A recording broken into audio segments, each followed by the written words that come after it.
It's a small batch, handmade hot sauce, made specially for you. So if you like hot sauce, you'll love Great White Hot Sauce. It's the hot sauce that bites back. Find it at www.trygreatwhite.com. Well, here we are. We just finished our 50th episode. Now we start the climb to 100. The first 50 was very interesting. I'm sure the next 50 will be just as, if not more interesting. So in this episode, we're going to take it easy. We're going to shoot the breeze, talk about music. A little bit of this, a little bit of that. And I'm sure it'll be entertaining. It always is. Because on the Milk Crates and Turntables podcast, we aim to please. Enjoy the show. 5, 4, 3, 2, 1, 0. All engine running. Liftoff. We have a liftoff.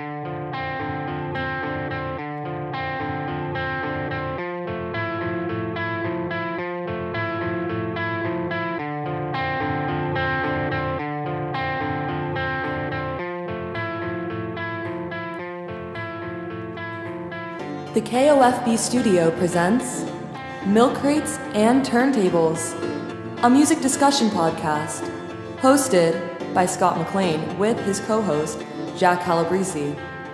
Now, let's talk music. Enjoy the show.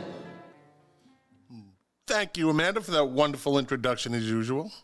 Welcome to the podcast. Well, sometimes things just pop up at the last minute and you have to adjust. So at this point, I'd be saying something clever, witty, and then following it up with, first of all, we're streaming live over Facebook, YouTube, and Twitter. If you like the podcast, share it. If you're watching on YouTube, subscribe and hit the bell next to the subscribe button. It's all free. That'll let you know when we go live. We're on Twitter now, which is an interesting world in itself right there. And I'm on Facebook. So now that I get that out of the way, like I was saying, sometimes things just pop up out of nowhere and you really have no control over the situation. And like I said, this would be the point where I would be saying something witty, something clever, and then saying, and now my co-host, Jack Calabrese. But I can't say that. Jack's not here. Jack had to attend to something at the last minute that was beyond his control. So understandable, he's not traveling to some luxurious location. He had something to deal with, and that is acceptable. So, but the show must go on. Show must go on. This is episode 51. So it's kind of interesting when you're expecting to do a show for 2 and it ends up being a show for 1. That means there's a big adjustment. Because I kind of prep for this show. I have to have notes to kind of keep me moving, keep the show moving.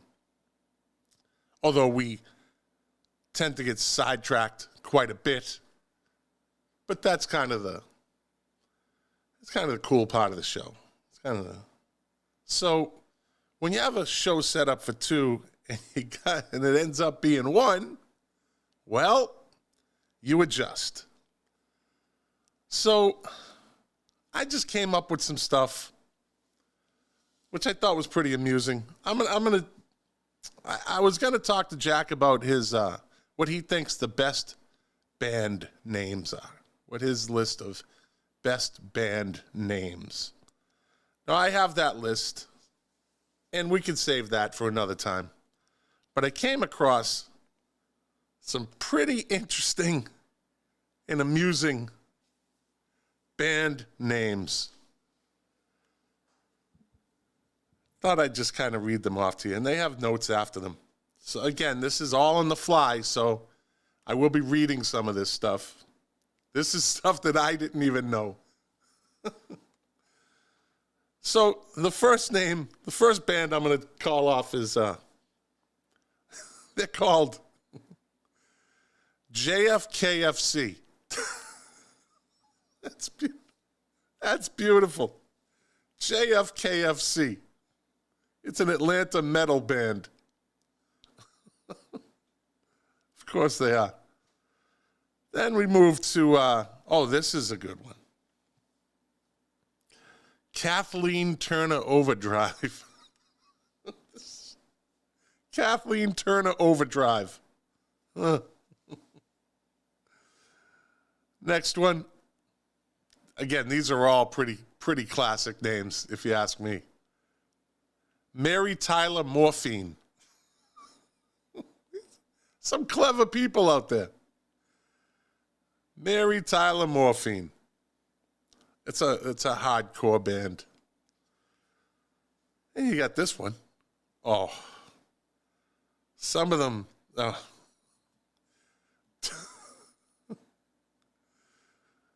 John Cougar Concentration Camp. It's a real name. That's a real name. You know, it's interesting. They'll never drop the Cougar, will they? They'll never drop that Cougar. Let me see. Mark Smith, watching on YouTube, just commented in. How about the Revolting Cocks? Wax Tracks on Wax Tracks Records, eh? That's kind of what I'm going with right now, right? This is a good one. This is a good one. Gringo Star. That's good. Clever. Oh, they're all good. They're all good. So, next one is the Lee Harvey Keitel Band.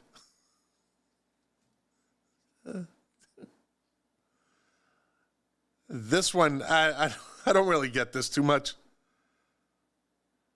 Natalie Portman's Shaved Head. I'll give that a no.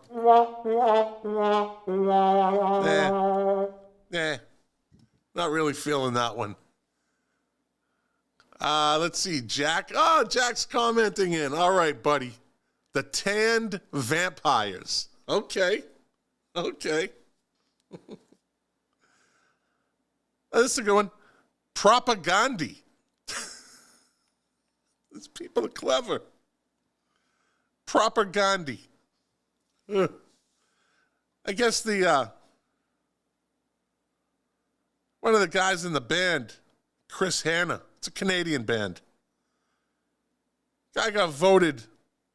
He got named one of the worst Canadians in history. I'd like to meet that guy.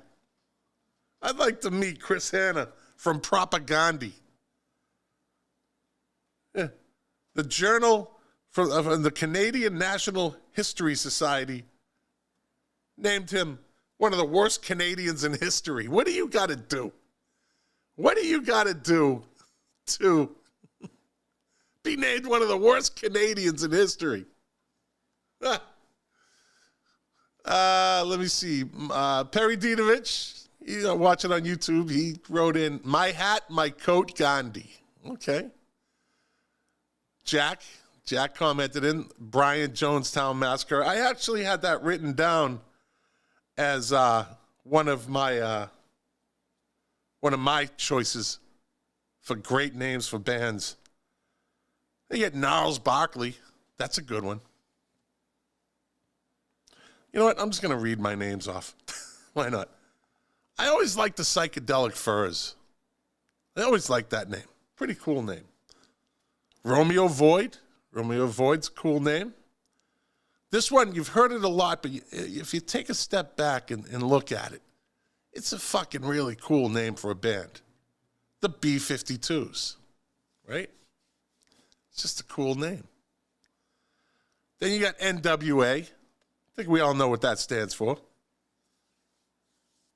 That's a ballsy name. It's a ballsy name, but it's a classic name. Echo and the Bunnymen. Like that name.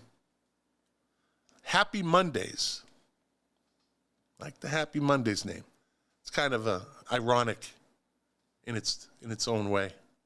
Because who's fucking happy on a Monday? Right? The Mooney Suzuki. Jack commented in. The Mooney Suzuki. All right. The Dandy Warhols. I actually like the Dandy Warhols.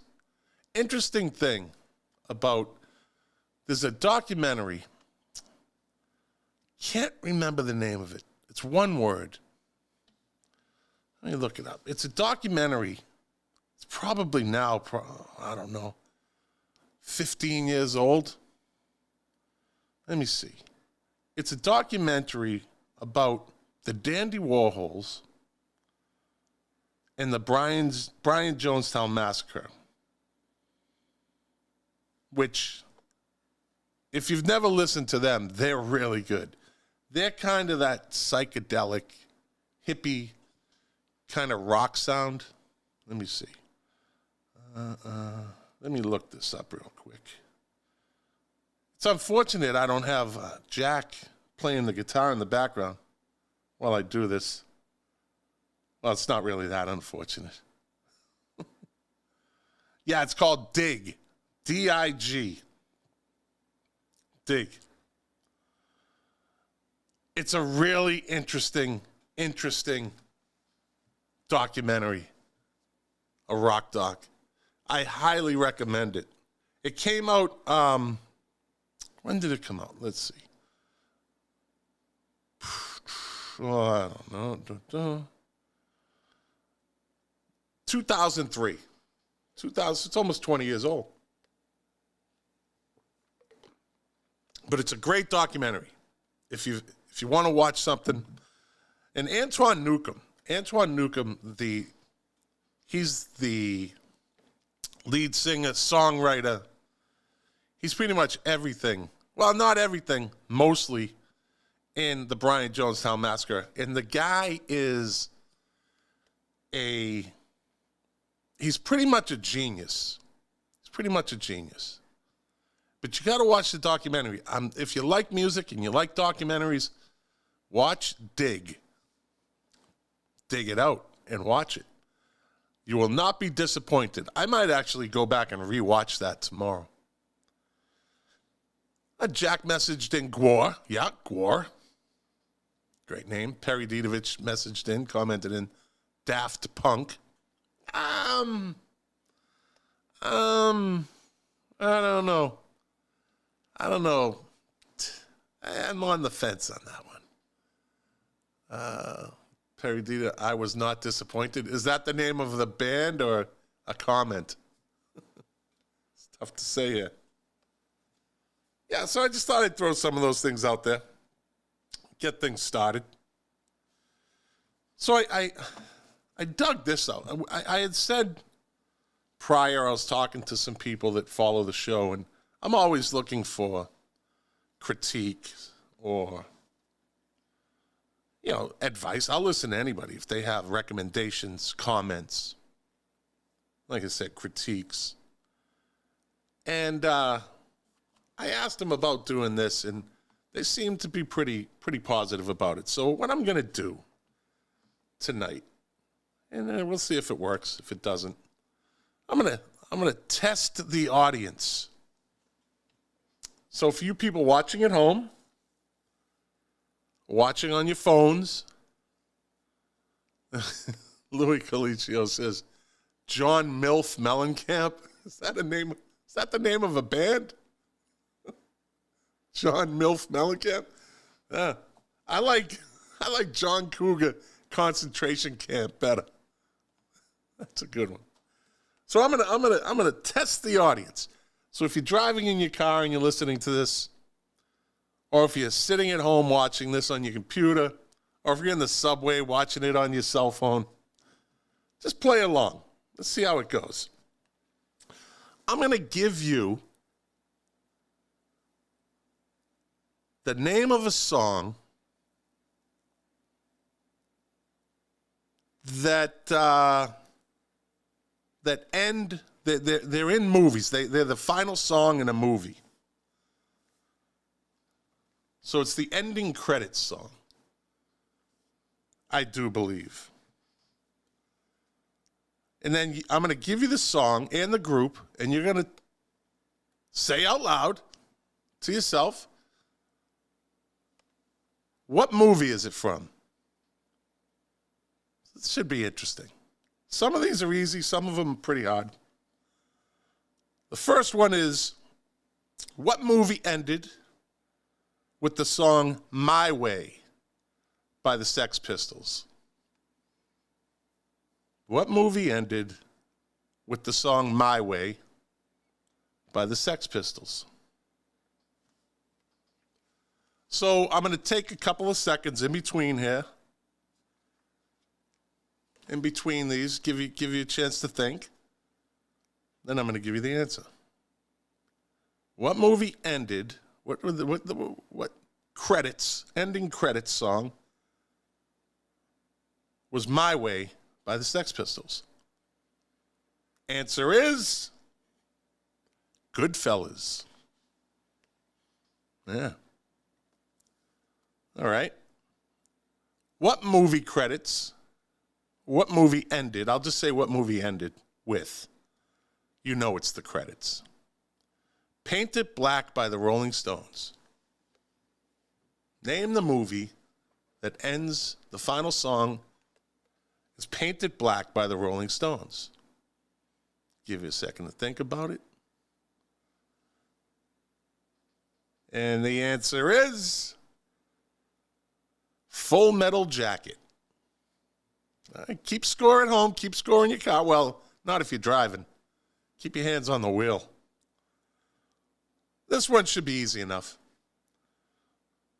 What movie ended with Don't You Forget About Me by Simple Minds? That's an easy one. These, if you haven't figured out, these are pretty much 80s movies. So the audience is pretty tuned into the 80s. The demographic that listens to this podcast, at least. There might be some younger, but. So what movie ended with Don't You Forget About Me by Simple Minds? That would be Breakfast Club. All right. What movie ended with The Heat Is On by the Pointer Sisters? What movie ended with The Heat Is On by the Pointer Sisters? Give you a couple seconds. Answer is Beverly Hills Cop. Yeah. All right. This one's kind of, I didn't see this movie myself. So, what movie ended with the song Hazy Shade of Winter by the Bangles, which is actually a good song. I just didn't see it. I didn't see this movie, so. What movie ended with Hazy Shade of Winter by the Bangles? Give you a couple seconds. Answer is Less Than Zero. I don't think I'd even watch it today. Less Than Zero. All right. Now, all these I said are 80s movies. What movie ended with the song Into the Groove by Madonna? I actually did see this movie. It was a pretty amusing movie. Pretty entertaining. Let's see. What movie ended with Into the Groove by Madonna? Give you a couple seconds. Answer is Desperately Seeking Susan. All right. Let's see. What movie ended with, I didn't see this movie either. What movie ended with Let's Hear It for the Boy by Denise Williams?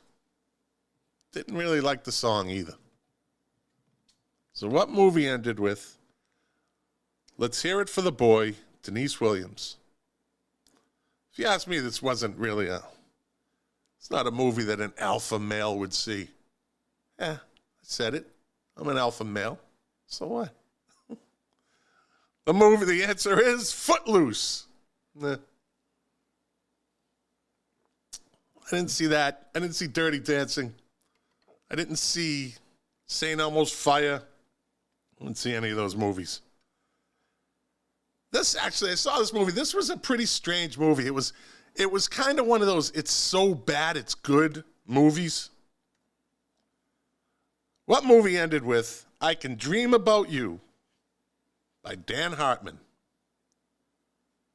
What movie ended with I Can Dream About You by Dan Hartman? Give you a couple seconds. Answer is Streets of Fire. Streets of Fire. That was, like I said, interesting movie. Willem Dafoe always plays these really bizarre characters. Always plays these bizarre characters, and he played one in that movie, that's for sure. All right. Yep, Mark Smith got it right. Jack got it right. Jack got Desperately Seeking Susan. Mark Smith called it Too Low for Zero. Mm-hmm. All right. Jack's playing along. He's doing well. Okay, what movie ended with the song Call Me by Blondie? I don't think this movie aged well. I saw it back in the day. Kind of a weird type of movie. Like I said, some of these movies don't age well. I don't think this one does. So what movie ended with Call Me by Blondie? Answer is American Gigolo. Mark Smith got it. Good call. All right, next one. This was an excellent movie. Excellent movie. I highly recommend, if you've never seen it, go watch it. What movie ended with the song Fight the Power by Public Enemy? What movie ended with Fight the Power? That's my Chuck D imitation. By Public Enemy. Like I said, very good movie. Very good movie. Answer is Do the Right Thing. That was a Spike Lee joint. Yeah. And they got a lot of Rosie Perez, a young Rosie Perez, dancing through the credits. Yeah, Perry Dietovich got it. That's right. Watching on YouTube. All right. What movie ended with The Power of Love by Huey Lewis and the News? Another classic 80s. It's a classic 80s movie. I'm sure this is an easy one, I think. Let's see. Power of Love by Huey Lewis and the News. I think you all know it, so I'm just going to say it. Answer is Back to the Future. Another easy one coming up here. What movie ends with the song Danger Zone by Kenny Loggins? Another movie I haven't seen, and I never will. And I won't see the sequel that's coming out. Nah, not gonna do it. Not gonna do it. I don't have the need to see that movie. Yep, Michael DiBiase, Tim Griffin. I think you all got it. Top Gun. That was an easy one. All right. What movie ended with the song Crazy for You by Madonna? What song ended with the song, what movie ended with the song Crazy for You by Madonna? I didn't see this movie either. It's about a wrestler No, not the real wrestling like in the WWE. Those rookie. Michael DiBiase said, "Who's that girl?" Nope, but good guess. Good guess. "Crazy for You" by Madonna was the final song in the movie Vision Quest. Yeah. Again, didn't see it. All right, this is a classic 80s movie. Jack got Vision Quest because Jack watched it. It's like he watched Footloose and Dirty Dancing and St. Elmo's Fire. Just goes to show you how different me and Jack are. What movie ended with the song "If You Leave" by Orchestral Maneuvers in the Dark? What movie ended with the song "If You Leave" by Orchestral Maneuvers in the Dark? That might be an easy one. Might be, but some people get jacked. See, I can't escape it. Jack can't be here, but he's watching. He's commenting in, and he just says, "You're an idiot." He has to get it in every show, doesn't he? Go back to watching Vision Quest, Jack. All right, "If You Leave" Orchestral Maneuvers in the Dark was the final song in Pretty in Pink. Mark Smith had guessed 16 Candles. I believe the Thompson Twins song ended 16 Candles. I forget the name of it, but I believe it was the Thompson Twins song. But "If You Leave" Orchestral Maneuvers in the Dark, Pretty in Pink. Let me take a drink of water here. Carrying the show all these episodes, I get parched.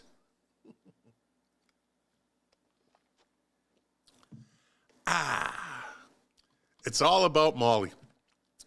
I posted something recently. You find these videos, and they'll do celebrities through time. Molly didn't age that well. Kind of like American Gigolo. Neither one of them aged well. But she's still a legend, an 80s icon, you could say. Molly Ringwald. Those lips, right? And the red hair didn't hurt. But I have my theories on redheads. But but we did. I don't know what that means. Jack just said, "But we did." I don't know what that means.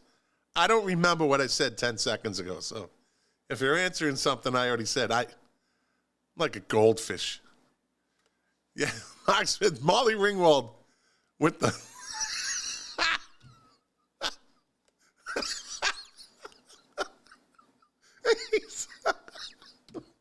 he says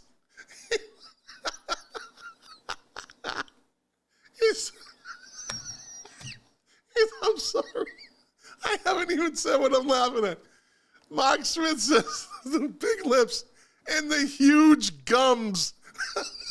I don't know why I think that's I don't know. That just strikes me as fucking hilarious. Because she does. She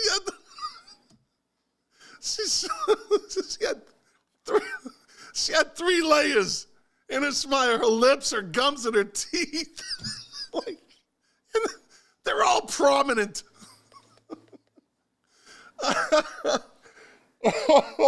Molly Ringwald's huge gums. Hey, that would be the good name of a band. Molly's Huge Gums. All right, where am I at? All right, I did see this movie. I don't think this movie aged well either.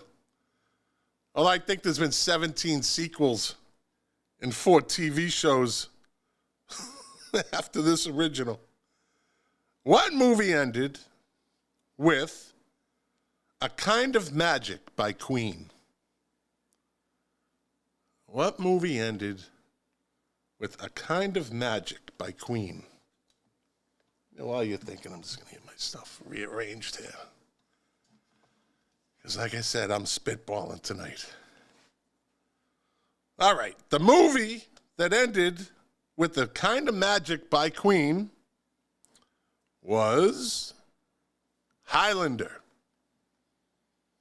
It's not a good song either. Nah. Not a good song. All right. What movie ended? I don't remember if I saw this movie. Let me see.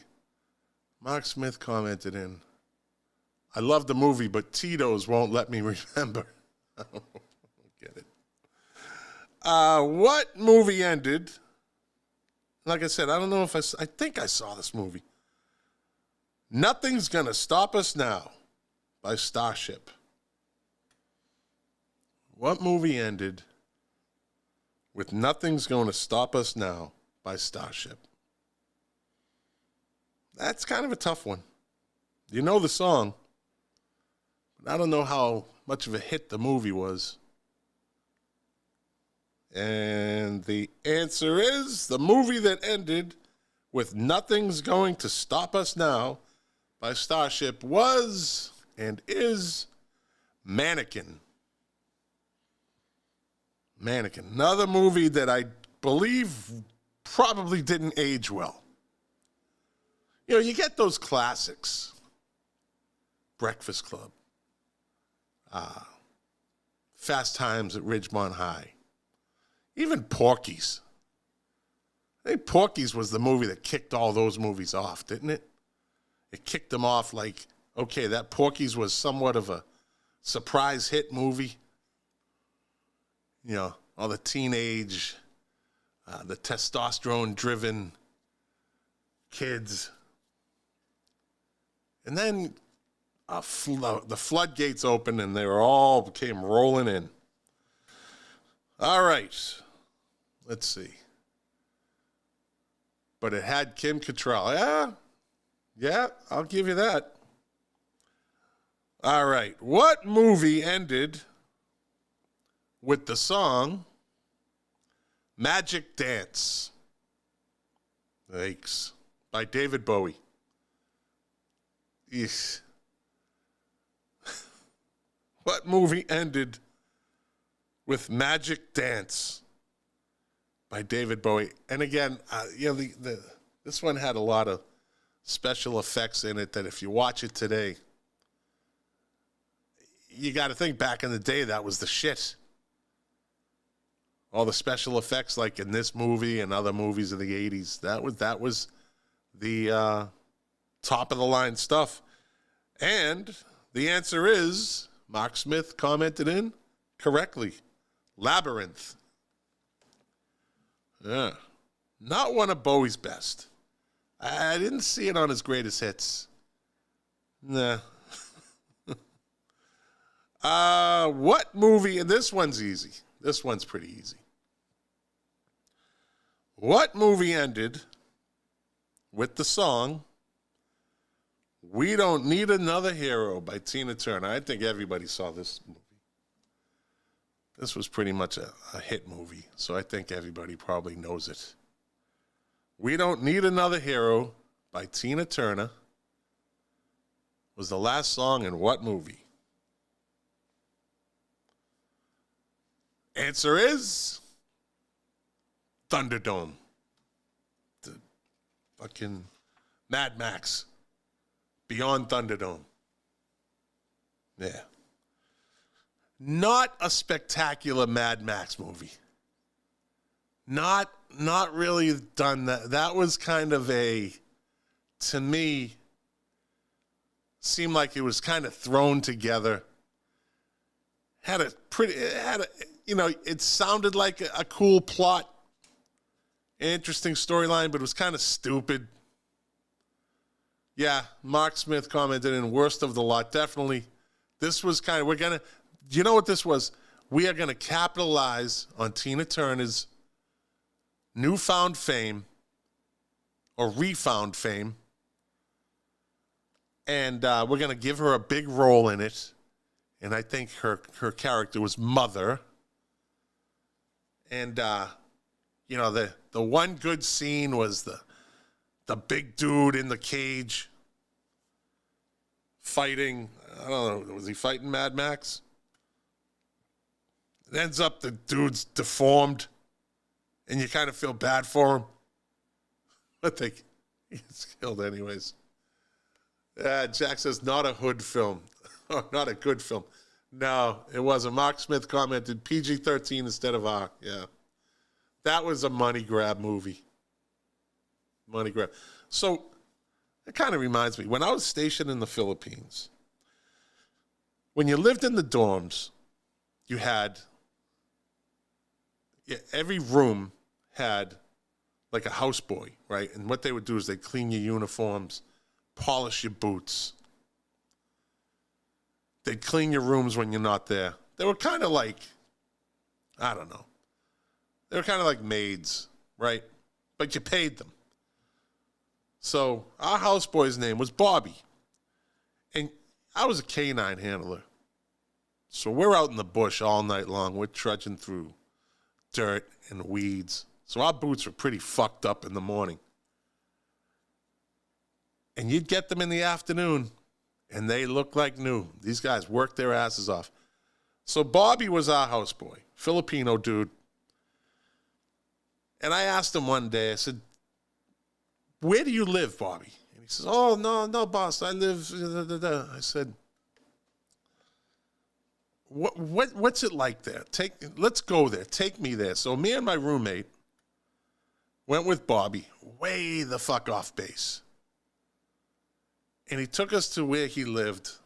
It's like this little village. Not a village, but this little town.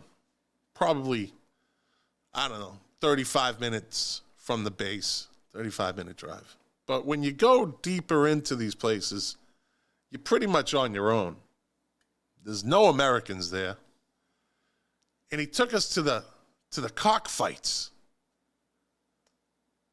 which was fucking cool. Except when you're the only two Americans in this place. You kind of stand out like a sore thumb. You get some, you know, some people give you the stink eye. They don't like Americans. But this place, this fucking place where they had these chicken fights, these cockfights, reminded me of the fucking Thunderdome. It was this big wooden structure. And it was kind of like a dome, except it wasn't covered. It was just wood that went around the top, all around. It was kind of circular. And the stands were like fucking almost 45 degrees going up. And you just looked around and it's a fucking tinderbox. If this thing catches on fire, you're pretty much fucked, right? So we went in there and it was a pretty fucking cool experience. It was a pretty cool experience. You're betting on the chickens with pesos. You know, always pick the white one. Always pick the white one. If you ever go to the cockfights, always pick the white one. Now, I know there's a joke in there. I know a few, he's probably just blurted it out. But always go with the white cock.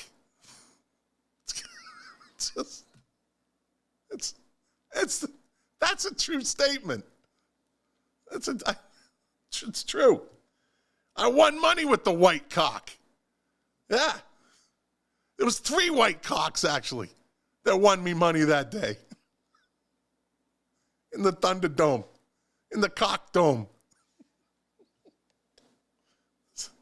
True story. True story. Not making it up. I don't lie. And if I did, I wouldn't waste it on you people. I only lie to Jack. Yeah. So, Mark Smith comments and never go with the revolting cock. I didn't see one of those. I saw the white cocks. I saw the brown cocks. They got some red cocks. I didn't see any revolting cocks. I saw multicolored cocks. I saw black cocks with white heads. This is going in it's already went into a bad direction. So, anyways, enough about the white cocks in the cock dome. Bet on the white cock, always. Okay, here we go. What movie ended? Back to the show. What movie ended with the song Put a Little Love in Your Heart by Annie Lennox and Al Green? The Reverend Al Green. What movie ended with the song Put a Little Love in Your Heart by Annie Lennox and Al Green? Harry Diedovich just basically insinuated I went off the reservation a minute ago. But it's a true story. It's a true story. I don't know how else to put it. I don't. So, all right. What movie ended with Put a Little Love in Your Heart by Annie Lennox and Al Green? Jack commented in with the correct answer, Scrooged. That might be a pretty easy one because that's a popular movie.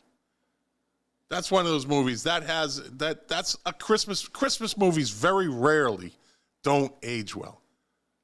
Most of them age perfectly. They're timeless movies. I don't know one Christmas movie that I've seen that I'm like, I liked it better when I was a kid.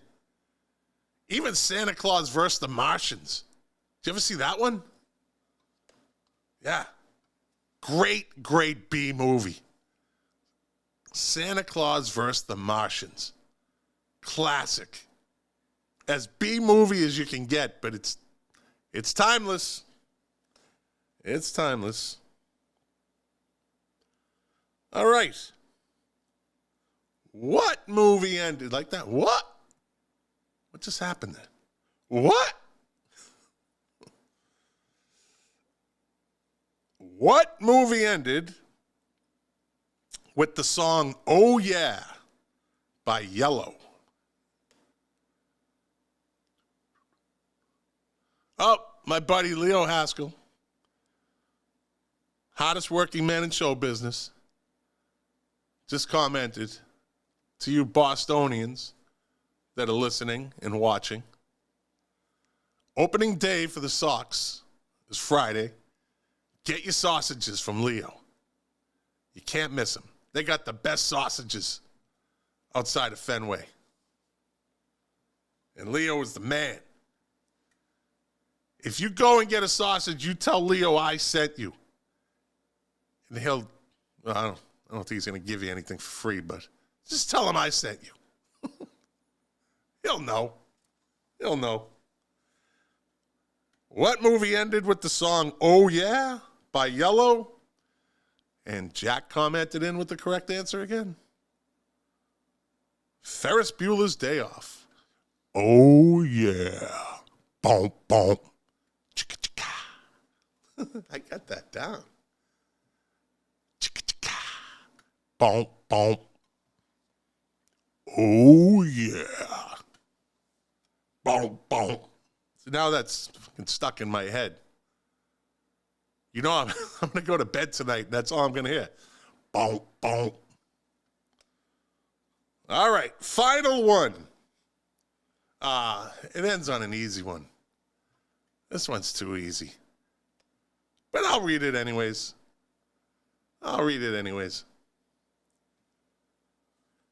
What movie ended with the song? I hate ending it like this. It's the last one I have. What movie ended with the song I'm All Right by Kenny Loggins?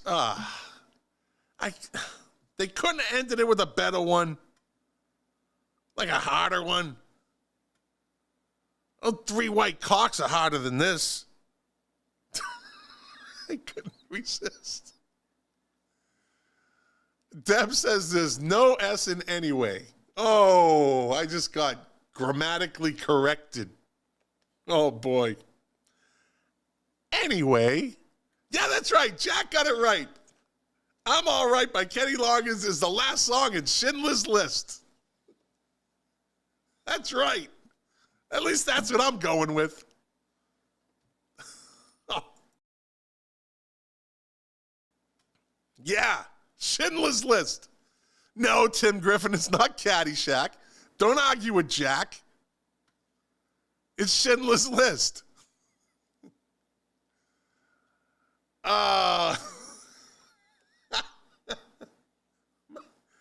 Smith commented it with even easier, a worse one than that. What movie ends with the song Purple Rain by Prince? Oh, wait a minute. I'm All Right by Kenny Loggins.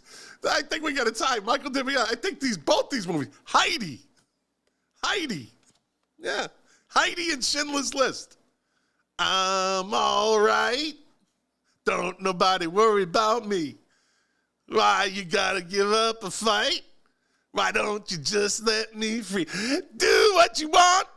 See, right now, Jack would be playing the guitar. But he's not here. As long as he doesn't play during the show. Yay. What's it? Also Schindler's List? Yeah, Heidi and Schindler's List. That's the final song. I'm All Right by Kenny Loggins. Yeah, look at that. All right, well, let's see.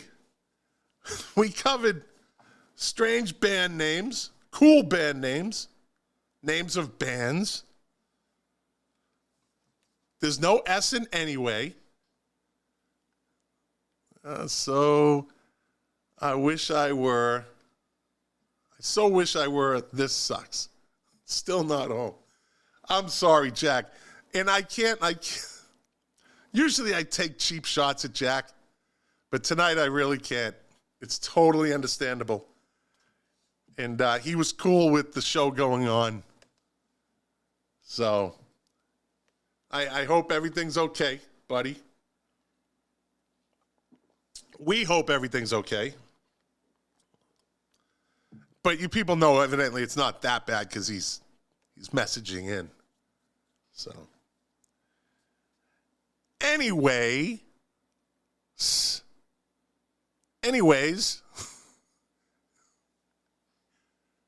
Jack right? I know it.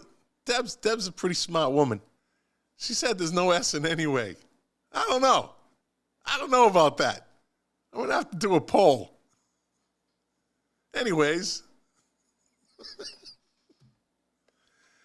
Yeah. Well, thanks for playing along. But, you know what? You know what it's time for? Yeah. It's time for Jack's favorite segment. This Day in Music History. Jack says, Deb married me. Can't be that smart. Oh, Jack, you're such a self-deprecator. How much of it is true, though, Jack? All right, this day in music. And I don't have to listen to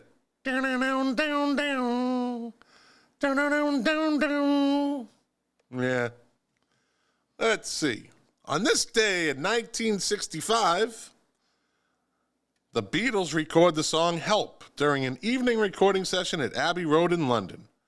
During an interview with Playboy magazine in 1980, John Lennon recounted, quote, "The whole Beatles thing was just beyond comprehension. I was subconsciously crying out for help." You fucking pussy. Jesus Christ. I don't care if he's dead. He's a pussy. I was crazy. It's all too much. All the fame and money is too much. Pussy. Beta male. There's a talented beta male. It's okay. They exist. On this day in 1967, Nancy and Frank Sinatra were at number one on the UK singles chart with Something Stupid, making them the only father and daughter to have a UK number one single as a team. On this day in 1971, the Rolling Stones released Brown Sugar, which they recently said they won't play on tour anymore.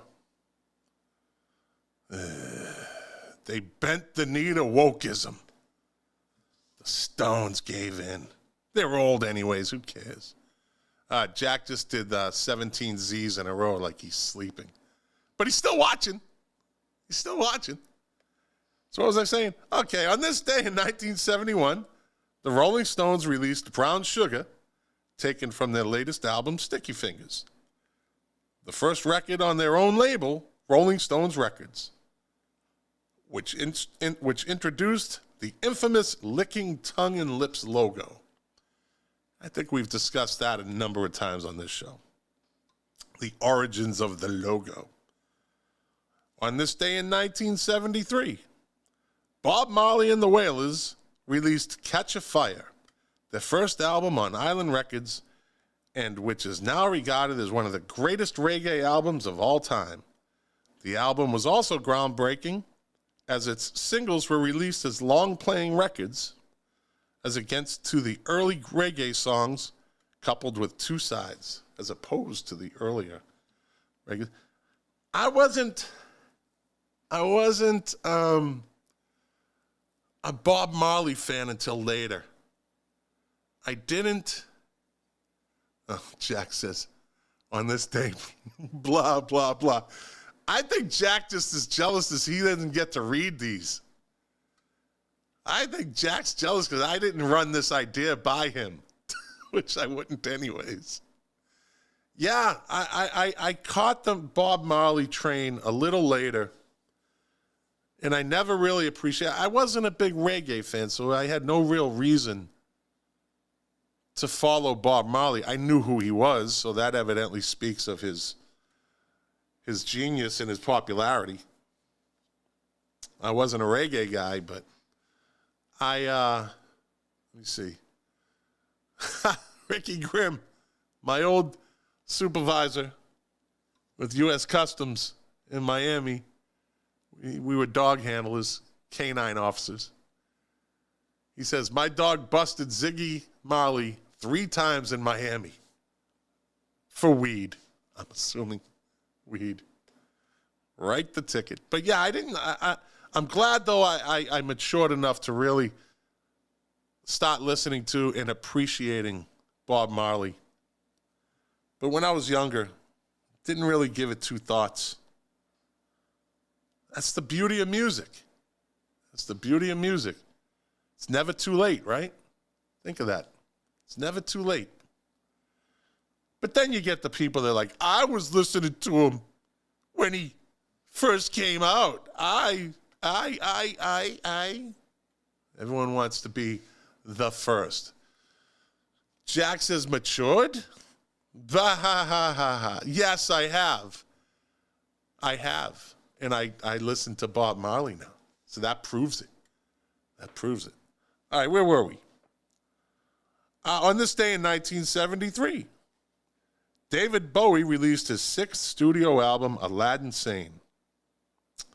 The 2 hit singles included on the album preceded its release, The Gene Genie and Drive-In Saturday. I don't think Drive-In Saturday was released in the United States. I think that was released in England, because I don't remember that being a hit. All right. I don't even know if I've heard that song. I must have, because I listened to the album, so not a memorable song. On this day in 1974, Elton John went to number 1 on the U.S. singles chart with Benny and the Jets, his 2nd U.S. number 1. John was also set against releasing it as a single, believing it would fail. CKLW radio station in Windsor, Ontario, began heavy airplay of the song, and it became the #1 song in the Detroit market, with other radio stations adding it to their playlist. Yeah. That's one of those songs that I'd never turn off. When that song comes on, there's something about that intro, you know, with the fake audience in there. But it's just such a, I don't know. It's one of my favorite songs, I guess.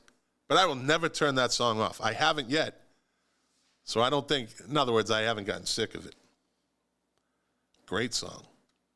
On this day in 1974, Paul McCartney's Band on the Run went to #1 on the U.S. album charts. McCartney's third U.S. #1 went on to sell over 6 million copies worldwide. Its commercial performance was aided by 2 hit singles, Jet and Band on the Run. 2 great songs. He was still riding that writing wave, I believe, from the Beatles. All right, Jack. All right. So for those that aren't watching and that are listening on the podcast, I'm in my studio. And instead of just having like a wreck behind me or a mess of albums and paintings like Jack has in a light that he doesn't even use, I have a pretty cool setup here. I got a pretty cool setup in the studio.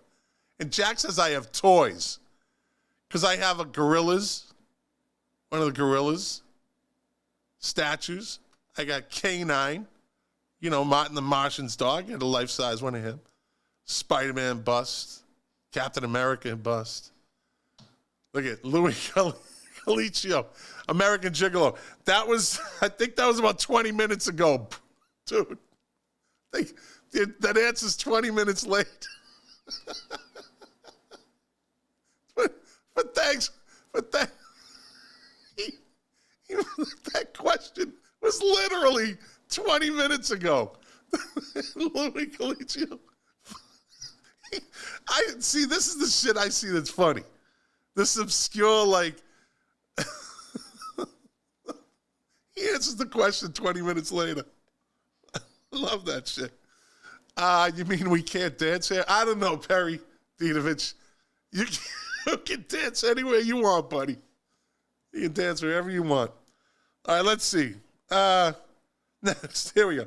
Yeah, this is the stupid award. This one gets the stupid award. Or the Jack Calabrese, you idiot. Or you're an idiot. It could go either way. On this day in 1982, David Crosby was arrested when police found him preparing cocaine backstage in his dressing room before his show in Dallas. Like, was the door open? Cops not just walking in.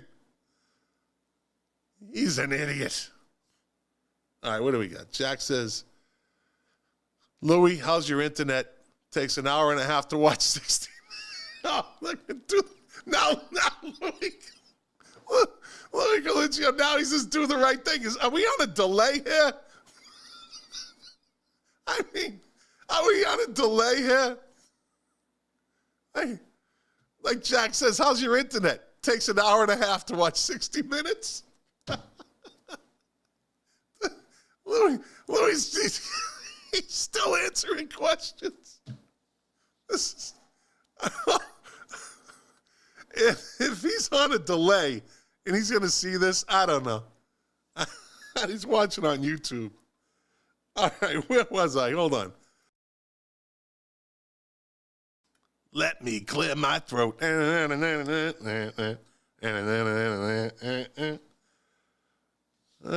right. On this day in 1993, Aerosmith, the first Aerosmith. Oh, here we go. Let me start this again. On this day in 1993, the first Aerosmith Day was observed in the Commonwealth of Massachusetts after the band were given their very own holiday. Yeah, I see them fucking really celebrating today in Massachusetts. Yeah, they're all out there. They're Steven Tyler bell-bottoms. In the stripper headbands. Whatever he wears. Yeah. See those holidays? They always give him a holiday. No one cares. No one fucking cares. On this day in 1996, Rage Against the Machine appeared on NBC's Saturday Night Live. Their 2-song performance was cut to one song when the band attempted to hang an inverted American flag on their amplifiers. Well, they were known to do that. Fucking Saturday Night Live, don't they do their homework? Like, don't they scout these bands out before they bring them on? Idiots. That's what they do. It's what they did. So, they were probably banned for life, too. Now, this one's interesting. I have a theory on this one, but let me read it first. On this day in 2007, Julian Lennon sold a significant stake of his share in the songs his father John wrote for the Beatles to U.S. music publishing company Primary Wave.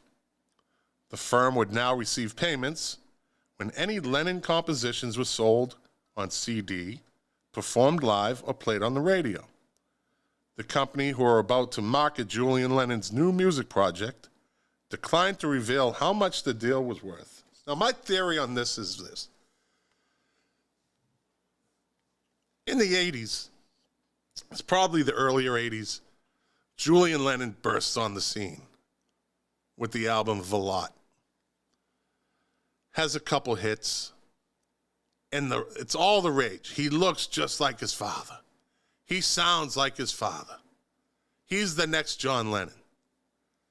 Like, we're going to get a taste of it. Then all of a sudden he disappears. Just kind of falls off the scene. My theory is this. Yoko hated the fact that Julian was getting all this attention. That was a fact. She hated it because she wanted to be John Lennon, the only thing related to John Lennon was Yoko Ono and their son Sean, who is a fucking no-talent hack himself. He gets his talent from his mother. But he's rich, so he doesn't care. So what I think happened was, and remember, Julian was basically left out of the picture. He was left out of John Lennon's picture. He was kind of abandoned by him, the whole thing. Somewhat, I guess, if not totally. So he breaks on the scene, gets all this attention, heavy MTV airplay.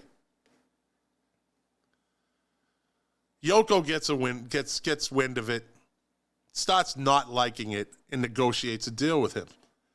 Take yourself out of the limelight. This is just my theory. Take yourself out of the limelight, and I'll pay you. And she did. And he did, because he just disappeared. Oh, look at Jack says Yoko singing is the equivalent of On This Day. Okay. See, but Jack, Perry Dinovich agrees with me. He's listening. And Perry says, good call. She wanted to be the keeper of the flame. And she wanted her son Sean to get all the John Lennon credit.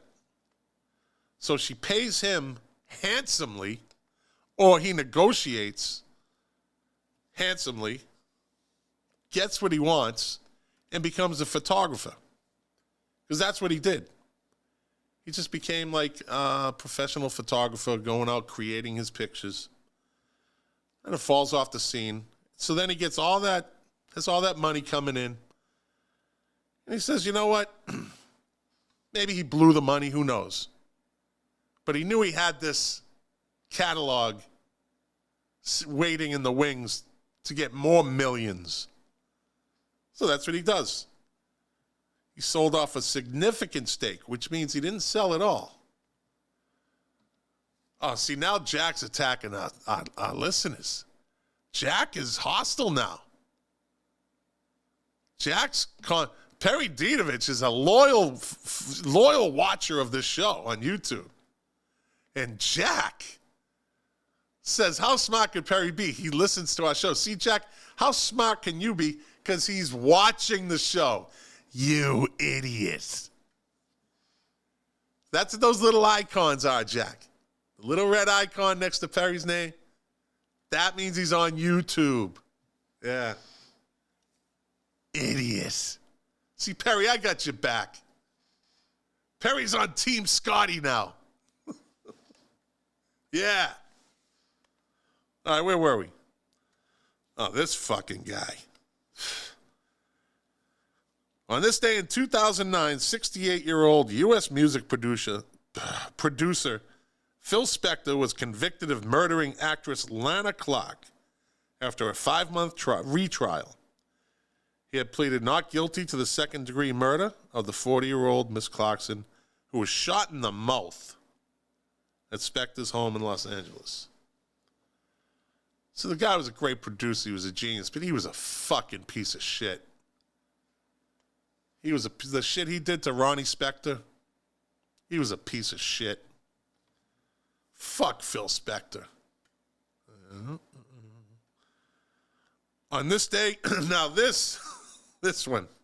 On this day in 2012, 5 of Tom Petty's guitars were stolen from a soundstage in Culver City, California, where Petty and the Heartbreakers were rehearsing for their upcoming worldwide tour. The stolen gear included, listen to this shit. I don't know much about guitars, but this shit can't be cheap.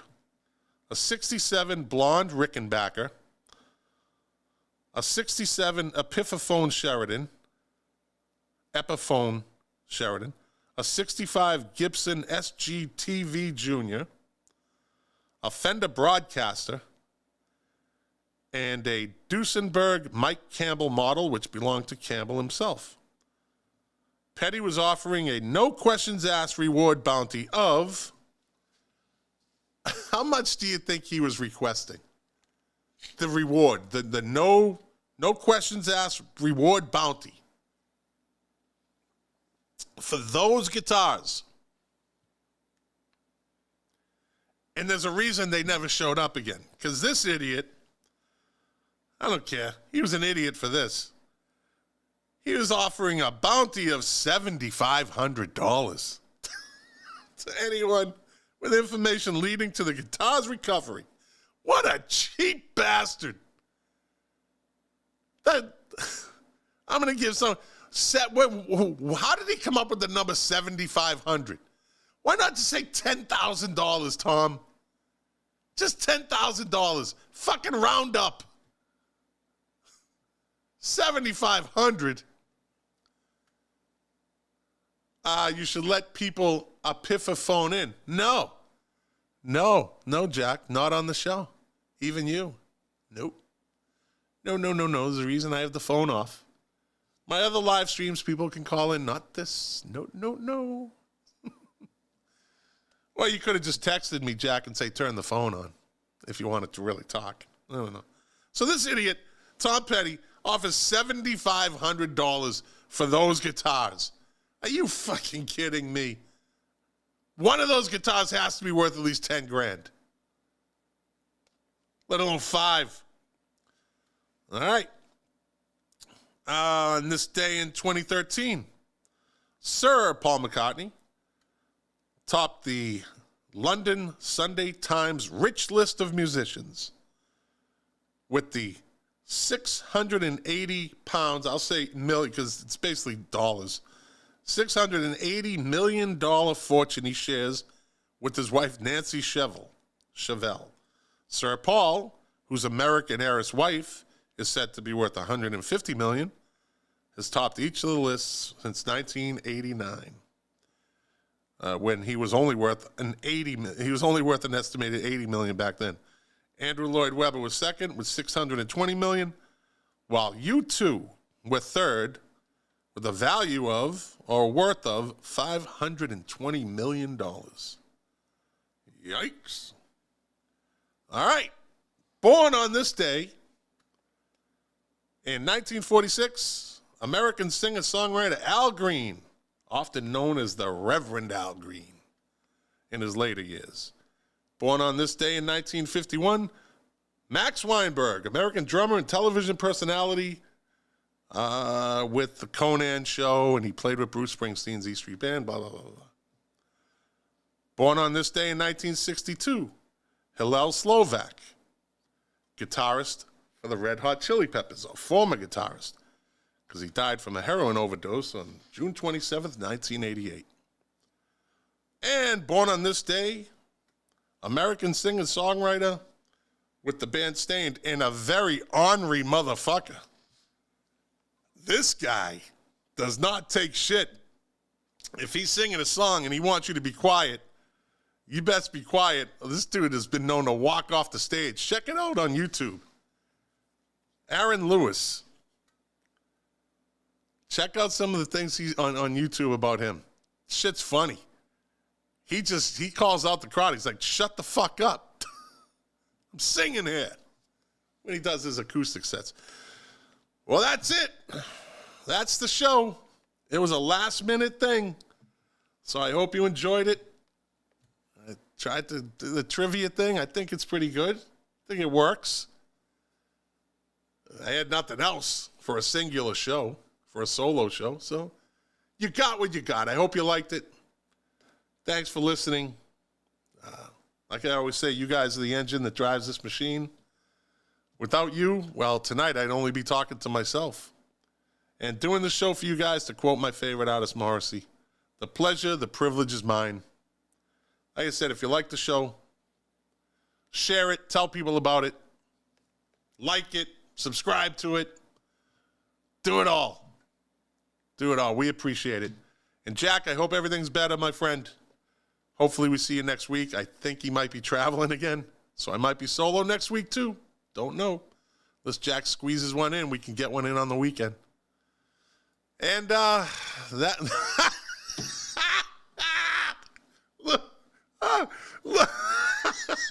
Louis Calicio, Mad Max Thunderdome. Louis still answering questions. What the fuck? He's still answering questions. He's still naming movies. Holy shit.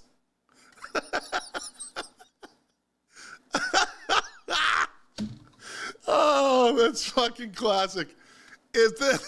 I'm just going to leave it alone. Mark Smith said, great show. Thank you, my friend. I appreciate you watching. And for you, yeah, if you're listening to this in the podcast world, well, you know what platforms we're on. We're on all the platforms. Give us a good comment. Like I said, tell people about it. And like I said earlier, hopefully Jack is back next week. If not, we can squeeze the show in and then broadcast it next Wednesday night. Well, that's it. Thanks for listening. And episode 51 in the books.